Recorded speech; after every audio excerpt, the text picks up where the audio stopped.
আসসালামু আলাইকুম বন্ধুরা, আমার আলোচনা হচ্ছে বিশালভাবে ইরান এবং ইসরায়েলের যুদ্ধের উপরে। বলা হচ্ছে যে যে কোনো মুহূর্তে তৃতীয় বিশ্বযুদ্ধ রূপ নিতে পারে মধ্যপ্রাচ্যের এই যুদ্ধ।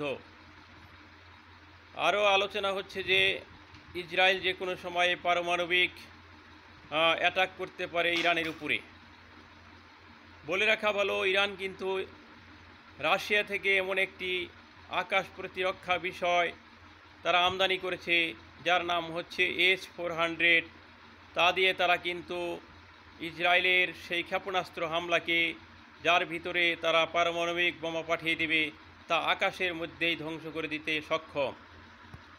পশ্চিমা দেশগুলোর অনেকেই ধারণা করে তারা ইতিমধ্যে বলেই দিয়েছে যে ইরান ইতিমধ্যে পারমাণবিক ক্ষমতার অধিকারী হয়ে গেছে। তা না হলে সে কখনোই ইসরায়েলকে আক্রমণ করার সাহস বা হিম্মত পেত না। ইরানের ক্ষমতা আছে ক্ষেপণাস্ত্র হামলা করে 2000 কিলোমিটার দূরের ইসরায়েলের ভিতরে আঘাত হানতে পারে, এবং ইসরায়েলের ক্ষমতা আছে সে 2000 কিলোমিটার দূরের দেশ ইরানের উপরে ক্ষেপণাস্ত্র হামলা করে ক্ষতিগ্রস্ত করতে পারে। পরিস্থিতি এই ধরনের হলেও ইরানের কিন্তু ক্ষমতা আছে সে যে কোনো সময় স্থল যুদ্ধে ইসরায়েলকে আক্রমণ করতে পারবে, কিন্তু ইসরায়েলের এই ধরনের কোনো সামর্থ্য নাই যে তারা স্থলযুদ্ধ করবে ইরানের বিরুদ্ধে। কারণ ইরানের সাথে সুসম্পর্ক আছে লেবাননের সাথে, সিরিয়ার সাথে, ইয়েমেনের সাথে। ইরান ইচ্ছা করলে এই মুহূর্তে জর্দানকে আক্রমণ করে দখল করে নিতে পারে, এবং তার জনবল এমন আছে, সৈন্যবল এমনও আছে যে ইরানের যতগুলো সেনাবাহিনী আছে ততগুলো মানুষই নাই ইসরায়েলের গোটা দেশ এবং গোটা রাষ্ট্র মিলে। ইরানকে সহায় করার মতন গেরিলা যোদ্ধারা আছে, যেমন হিজবুল্লাহ, হুতি বাহিনী। ইরাকে আছে ইরান সমর্থিত প্রক্সি বাহিনী। Pakistan, Afghanistan, Turkmenistan, Azerbaijan, Chechen, Saudi Arab, Kuwait, Qatar, Bahrain, Dubai, এইসব অঞ্চলেও আছে এমন কিছু মর্দে মুজাহিদ মুসলিম যারা নাকি যে কোনো সময়ে ইরানের সাথে একত্রিত হয়ে গেরিলা যুদ্ধে ইসরায়েলের বিরুদ্ধে যুদ্ধ করার জন্যে তারা প্রস্তুত।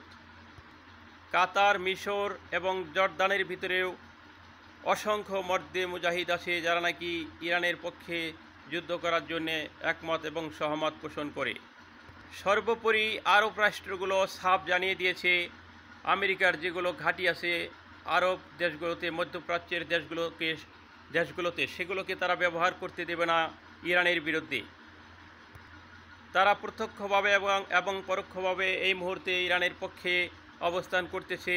তুরস্ক তো ঘোষণা দিয়েছে যে সে যে কোনো মূল্যে ইসরায়েলের হাত থেকে, আক্রমণ থেকে গাজাবাসীদেরকে রক্ষা করবে।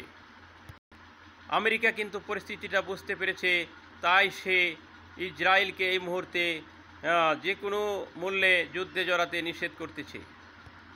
তারা ভালো করে বুঝতে পেরেছে আমেরিকা এবং তাদের যে দোসররা আছে তাদের দেশে থেকে অস্ত্র রপ্তানি করে মধ্যপ্রাচ্যের দেশ ইসরায়েলকে বাঁচানো যাবে না, কারণ তাদের যে ঘাঁটিগুলো আছে সেই ঘাঁটিগুলোকে তারা আর এখন ব্যবহার করতে পারছে না। আমেরিকা তার মিত্র দেশগুলো এখন ইউক্রেনকে সহায়তা করতেই ব্যস্ত।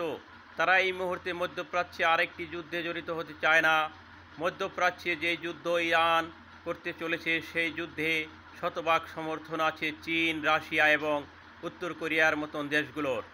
এই মুহূর্তে আমেরিকা বিপাকে পড়ে গেছে। সে তার এই যে অবৈধ সন্তান ইসরায়েলকে রক্ষা করতে পারবে না, নিশ্চিত সে বুঝতে পেরেছে।